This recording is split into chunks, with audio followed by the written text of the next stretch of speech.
What's up, everybody? And today we're checking out two Abrams face Russian Brigade alone head on. This is by a new YouTube channel that I've not seen before called Senior Military. I've not checked out this YouTube channel before. I think it's going to be super interesting to watch. You know me, when it comes to this type of content, the content out in Ukraine, I try and get you lot to support these channels as much as possible. I think it's so important because even though this footage can be sometimes hard to watch, especially if you're former military, I think it's an important subject that we should be talking about. I do a lot of chatting right now about how I'm trying to transition this YouTube channel into making more vlogs. But I do truly believe that this type of stuff is the stuff that I will do my best to always not promote, but just get the word out. And so, with that being said, Senior Military, I will leave a link down below to the original video. Get yourself over there. They're currently at 537,000 subscribers. Let's bump that up as much as we possibly can. Link down below. Also, check out Chug. Like I just said, I'm doing outdoor content. And with doing outdoor content, it's nice to take good equipment outside. And this is something that I believe is some of the best equipment you can possibly get for keeping your beverage cold for a long time. 10% off, link down below, handmade with sustainable materials by a small business here in the UK. Free customization, free bag. Go get yourself one right now. Also, check out Morale. This coming weekend, I will be at the British Wild Food Festival selling this in person for the first time. I'm very excited about it. I'm going to be vlogging the whole thing. That's another thing as well. I'm trying to make these intros really quick. I want to transition to making outdoor content. And it's going to be a long process. A long process because I really like making them vlogs. YouTube does not like it when you do anything outside the norm on your YouTube channel. So it doesn't promote my vlogs whatsoever. So at the end of this video, you will see suggested videos. And one of them will be the bushcraft show that I went to. And it was phenomenal. Please go over there and give it some love. It would honestly mean the world to me. It would mean the world to me if you could do that, okay? All right, let's check this out. Here's an example. Two Ukrainian Leopard tanks are advancing down a road when one of them gets targeted and hit. Okay. Oof. At first glance, it looks grim, but in reality, it's not what it seems. The flames you see are caused by the controlled ignition of the tank's ammunition. Right after that, the entire crew is safely evacuated from the battlefield. Nice. The building where the enemy is hiding has already been identified. A Ukrainian Abrams tank receives the coordinates, aims its cannon, and hits the target with a single shot. It still absolutely blows my mind that we're watching tank footage in 2026. A second shot brings the entire structure down. In these kinds of assaults, a Bradley usually moves in first, delivering continuous fire to break the enemy's resistance. Get that Bradley in. Abrams joins in, systematically destroying the enemy's defensive positions. This is what timely support looks like. In a settlement under enemy attack, a Russian tank tries to neutralize Ukrainian forces holding their ground. But the Russian crew fails to notice the Bradley arriving for support and exposes the tank's vulnerable side. Classic. Within seconds, the Bradley hits its target and keeps firing as it moves toward nearby buildings. The tank is taken out, Ukrainian troops are extracted, and the enemy is forced to retreat.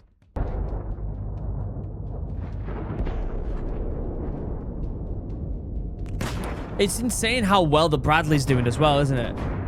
Like a vehicle you wouldn't expect to do as well as like the Abrams or something like that. The Bradley is just, it's dominating, isn't it? But decisive clash between an older Bradley and a modern Russian BTR-82A. The Russian BTR spots the Bradley first and opens fire, but the response is immediate. Oh, I think this is like fast forwarded, speeded up videos. The muzzle flashes show the Bradley returning fire. During the skirmish, the BTR tries to maneuver out of the way, but the outcome remains the same. The duel ends. I think we've seen this clip. Advantage. I think we've seen that clip. Wow.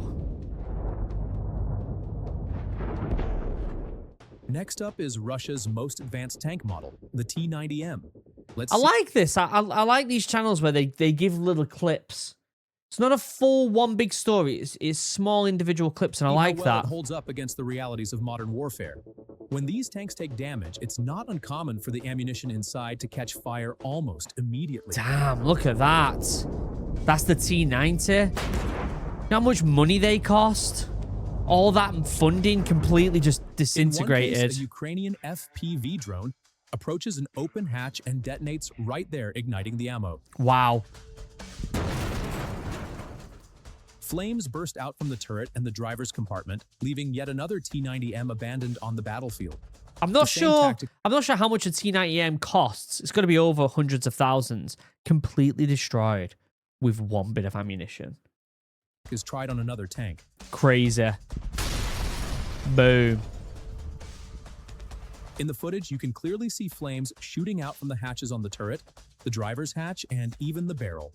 Wow. In situations like this, the crew has almost no chance of survival. Well, they're not in there. They're obviously not in there. A Russian tank moves in for an attack, but the Ukrainian crew spots it just in time. Boom! An he FPV gets drone it. locks onto the engine section and strikes it.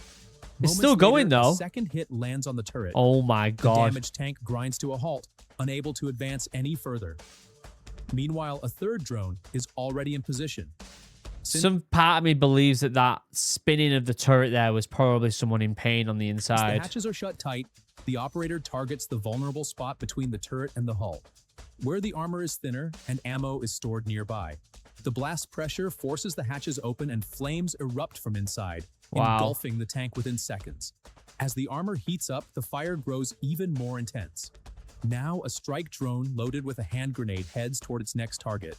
Holy it approaches crap. a modern Russian tank, which at first glance seems well protected. But the drone swoops down and drops. Obviously, because the hatches are open, the individuals have abandoned this vehicle anyway. But the fact that a grenade can destroy hundreds of thousands of dollars of equipment is crazy. Woo! Flames shooting out through the openings confirm that the tank's ammo has detonated inside. In another scene, the target is even more heavily fortified. Russian forces have reinforced the tank's turret with wire mesh, added extra armor plates, and installed electronic warfare systems. Despite this, an experienced drone operator manages to drop a grenade right through a small gap left in the hatch. A fire breaks out inside, but the tank's fire suppression system fails to activate. The only reason there isn't a massive explosion this time is that the tank had already used up its ammo. Here's another example. This tank's underside armor plate has been reinforced with chains. The turret is fitted with dynamic armor blocks and extra shields. A mounted machine gun and an electronic warfare system stand ready. Yet the attack drone hovers above, then drops lower for a perfect angle. Go on. The grenade is released with pinpoint accuracy. Woo! At first, only a faint plume of smoke rises. It's going to start, though. There you go. The entire tank bursts there you into go. flames. The heated armor plates begin to explode. I don't think I'll ever get bored of watching tanks explode. Like, it's such a dramatic explosion when the ammunition gets ignited on the inside. I think it's always so interesting to watch. Obviously, it's easier watching these bits of footage knowing that there's no one on the inside of these ones, because it's obvious when the hatches are open and there's no movement, these people have got the hell out of Dodge.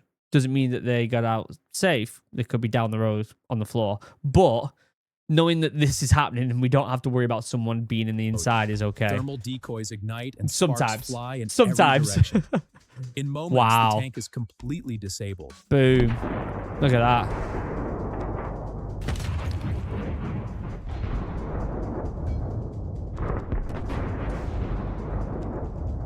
Finally, in the last scene, a tank is seen maneuvering and firing its gun. Everything seems to be going according to plan, until it rolls forward and hits a hidden mine. This one had people in it. There it is. You see that? You can see the mine. You can literally see it. Yeah. Wow. A blast that would have merely thrown an Abrams or a Leopard off track turns this Russian tank into a fireball. The reason? Extra ammunition stored under the floor that can easily detonate in situations like this. Yeah. In this scene, that's obviously like such a big flaw to this vehicle, storing ammo underneath the floor, and you're going to hit a mine. Like, Russian such a tank flaw. advancing across the terrain toward Ukrainian positions. As the tank pushes forward, a Ukrainian drone operator carefully pilots an FPV drone behind it. The drone Classic. quietly closes in from the rear and locks onto a precise weak point. With a well-executed maneuver, it strikes the target dead on, triggering a powerful explosion. Wow. Wow. Flames shoot up from the top of the tank, showing that the ammunition inside has detonated instantly. For the crew, the chance of surviving such a blast is almost non-existent. Yeah. At least you know that, it probably would have happened quick for them. As soon as that explosion happened, that's it, done. In another shot, we see a Russian tank that's been The reinforced. truth is, I want people to be aware as well. I know, obviously, we are in support of Ukraine. We don't want Russia to invade Ukraine. We want Ukraine to have their country back. However, no one wins a war. These people in these tanks most likely don't even know why they're fighting. They probably don't even want to be there. They probably were in prison, or they were just doing it because they needed to make some money for the family, or they were in a rough environment. They wanted to get out of there. They don't want to be in that position. Guarantee it. With special armor plates. These extra layers appear to be designed specifically to defend against drone strikes.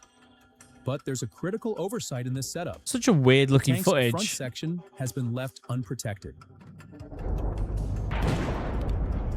Boom. That footage is so Spotting weird. this vulnerability, the skilled drone operator directs the drone straight at the exposed area and makes a precise hit. A moment later, the tank erupts into flames, turning into a fireball, despite all the added protection. Within seconds, the vehicle is completely disabled and left behind. The ongoing war between Ukraine and Russia has brought the relevance and limitations of tanks in modern warfare back into sharp focus. Yeah, look at the trench What there. began as a clash between two armies that largely relied on Soviet-era armored doctrines and vehicles has turned into a proving ground for how tanks can, or cannot, survive in an age dominated by drones, precision-guided munitions, portable anti-tank weapons, and real-time battlefield intelligence. And Bradleys as well, not just Both sides' tanks. armored forces lie decades-old Soviet tank models such as the T-64, T-72, and T-80. These designs were revolutionary in their time. Fast, relatively light compared to Western heavy tanks, and designed to be mass-produced and easy to maintain. Yeah.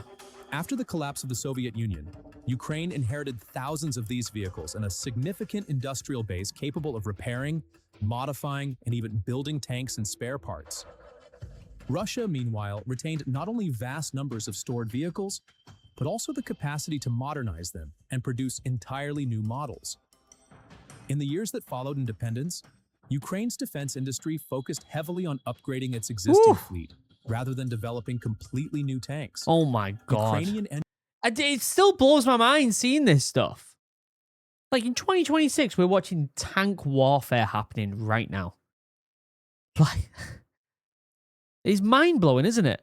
I do think what's the most interesting thing is how much we're using old methods, trench warfare, heavy armored vehicles, and yet it's sprinkled in with new things that we're like, oh my God, we need to really ramp up our knowledge on this stuff, like the drone warfare, the fact that the Bradley is just dominating. engineers worked on modernization packages that added thermal imaging sights, digital fire control systems, reinforced armor plating, and modern communication equipment. Such upgrades aimed to narrow the gap with more modern vehicles without incurring the immense cost of designing new tanks from scratch. Yeah. Russia, benefiting from larger defense budgets, pushed forward with modernization programs for its T-72s and T-80s, and introduced the T-90, an evolution of the T-72 platform with improved protection and electronics. The T-90 was touted as the backbone of Russia's new armored forces, and in parallel, the T-14 Armata project emerged, designed to showcase Russia's ambition to field a next-generation main battle tank. So the T-90 is the most advanced Russian tank, is that what they're saying? And yet, it's getting destroyed with, like, an RPG round explosive or a simple grenade being dropped into the hatch from a drone. Like, that is some insane design flaws right there, isn't it? I mean, how do you even... This is the thing, because drone warfare is so new, how do you even fight against it? The tactics haven't even been around long enough for us to really sit down and think about this stuff anymore. Like, it's just, it's happening too quick. How do you fight against drones? I don't know. Featuring an unmanned turret, an isolated armored crew capsule, and cutting-edge active protection systems. However, high costs and production challenges meant that only a handful of T-14s have actually appeared in the conflict, and the vast majority of Russian armor remains based on legacy platforms. When the full-scale invasion began in 2022, many military analysts predicted that Russia's numerical advantage in tanks would quickly overpower Ukrainian defenses. But reality turned out to be far more complex. From the outset, Ukrainian forces leveraged portable Western-supplied anti-tank systems like the Javelin and LAW with devastating effect. Combined with well-prepared ambushes, effective use of terrain, and the extensive deployment of small drones for reconnaissance and kamikaze attacks, Ukrainian units demonstrated how tanks, no matter how numerous, could be highly... The skill of flying that drone to hit that target in the exact spot it needs to hit to go up in flames like that. The skill of these drone pilots. Like I've said in previous videos, we need to start having the special forces of drone pilots. That's what needs to happen. Vulnerable when deployed without Look at sufficient that. infantry cover, Wow. air defense, and electronic warfare support. One of the defining images of the war has been long convoys of Russian armored vehicles stalled on roads, immobilized by destroyed bridges, ambushes, or logistical failures. Yeah. Many tanks were knocked out not in large-scale tank battles, once typical of Cold War scenarios, but by small teams hiding in forests or urban ruins, using drones to spot targets. Oh, it didn't work as well, that one. Strikes. This one, though. Some Yeah, tanks you were go. disabled by simple tactics like placing mines or improvised explosive devices along likely routes, then targeting immobilized vehicles with direct hits to their weakest spots. A critical vulnerability has been the upper armor of tanks. Modern anti-tank weapons and drones frequently strike from above, where the armor is thinnest. In response, Russian crews began improvising cope cages. Metal grids welded on top of turrets to deflect drone-dropped munitions. Ah, okay. Yeah, While but sometimes the thing is, they don't necessarily work 100% either, though. So there's no escaping it. At the moment, we don't have a good enough technology to fight equally against drones as well as they are effective towards you. It's always the drones are going to have the upper hand. You just got to try your best to stop them. Effective against simple attacks, these makeshift solutions often fail to stop more sophisticated strikes and occasionally added extra weight or obstructed turrets, creating new operational headaches. Ukraine, meanwhile, gradually integrated modern Western tanks like the German Leopard 2 and the British Challenger 2 into its forces. These vehicles offered superior armor, advanced targeting systems, and crew protection compared to legacy Soviet models. Yeah. On open terrain, Leopard 2s have performed well, delivering accurate firepower and withstanding hits that would destroy older tanks. But they also revealed logistical challenges. Why does it look like, if you can just see it faintly, you've got this watermark here, right? It looks like an eagle. It reminds me of Warhammer 40k. That's what it reminds me of. Spare parts had to be sourced from multiple countries. Maintenance crews had to be trained on unfamiliar systems. Wow. And supply lines had to reach deep into active combat zones under constant threat from Russian drones and missile strikes. I wonder how many ruined tanks are in Ukraine right now. Also, in like 30, 40 years, when we're hoping the war is over and, you know, civilization is back to normal in Ukraine in these places, I wonder how many places you can go and visit and see some of this stuff that's still there. Because surely it's going to be, this damage is going to be there for hundreds of years, right? Maintenance and repair have been decisive factors.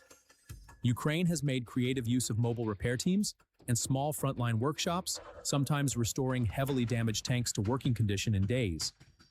This rapid turnaround has helped maintain fighting strength despite losses. Boom! Russia, in turn, relies on its large-scale repair depots and the ability to reactivate older tanks like the T-62 and even T-55 from long-term storage. Imagine if you're like, you're getting issued the T-55. You'd be like, for fuck's sake. Really? Really? While far less capable than modern tanks, these older models can still be used in roles like static defense or supporting infantry in less contested sectors. Training and crew quality are equally important. Experienced crews can make a tremendous difference, reacting faster under fire. knowing how to maneuver and position tanks to minimize exposure, and coordinating closely with infantry and drones. Ukraine's tank crews, often fighting to defend their hometowns and cities, have shown remarkable resilience and ingenuity, adapting quickly to new threats and improvising countermeasures. Yeah. Russian crews, God, look at drawn that from a shot. larger manpower pool, It's like a video facing game. challenges such as high turnover and poor morale in some units, have sometimes struggled to coordinate large armored Wow. thrusts effectively, especially when communication systems and command structures came under electronic attack. The war has also underscored how integrated combined arms operations are vital for tanks to succeed. Tanks unsupported by infantry become easy prey for ambushes. Tanks without drone coverage are blind in a battlefield where the enemy constantly watches from above.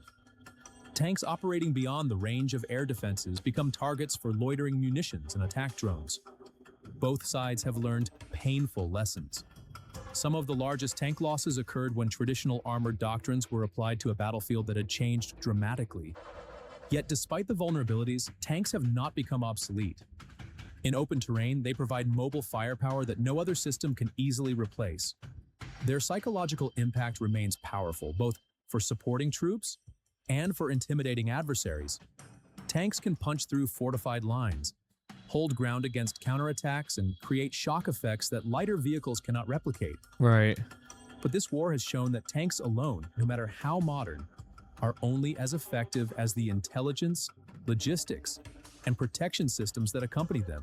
I mean, my theory is the US military-industrial complex now are working so hard in the department of drones when it comes to drone warfare, with attacking with drones, fighting against drones, how to prevent drones from destroying their equipment, how to stop drones from entering certain areas, like all these things. I think that's going to be the number one priority now with the military industrial. It's got to be, right? Like look at Ukraine. Like it's got to be. Looking ahead, the lessons from this conflict are already shaping future tank development 100% worldwide. Definitely.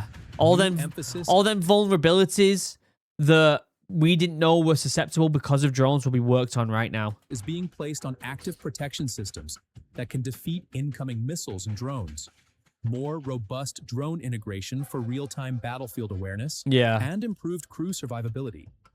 Some designers are exploring lighter, more modular armored vehicles that can be... Yeah, the Bradley. The Bradley is the prime example of a vehicle that we didn't expect to do so well is dominating in Ukraine. That's massive, absolutely massive when it comes to the future of armored vehicles. Be quickly upgraded in the field. Others argue that fewer but more advanced tanks used in carefully coordinated combined arms operations will define the armored warfare of the future. Maybe. In the end, the tank duel between Ukraine and Russia is not just a contest of steel and firepower. It is a test of adaptability, resourcefulness, and the ability to evolve under relentless pressure. Yeah. It reminds the world that while technology changes, the fundamentals of warfare remain rooted in the human factor. 100%. That's why I am a lot of people are saying that fighter jets and stuff should be completely unmanned. I believe that the human intuition and creativity are what make successful combat recipients, not just analytics. And so if two aircraft were doing a dogfight and one was a computer made with a really good AI and one was a human, the human will always find a creative way to win. Guarantee it, if they're good enough. Creativity and resilience of the crews inside those armored hulls. How tanks are built, protected, and deployed will keep changing. Great video there by a new channel, Senior Military. Again, I will leave a link down below to the original video. Go check them out because that was a really good video, that, and I enjoyed it. I like the clips from different things going on rather than one major story.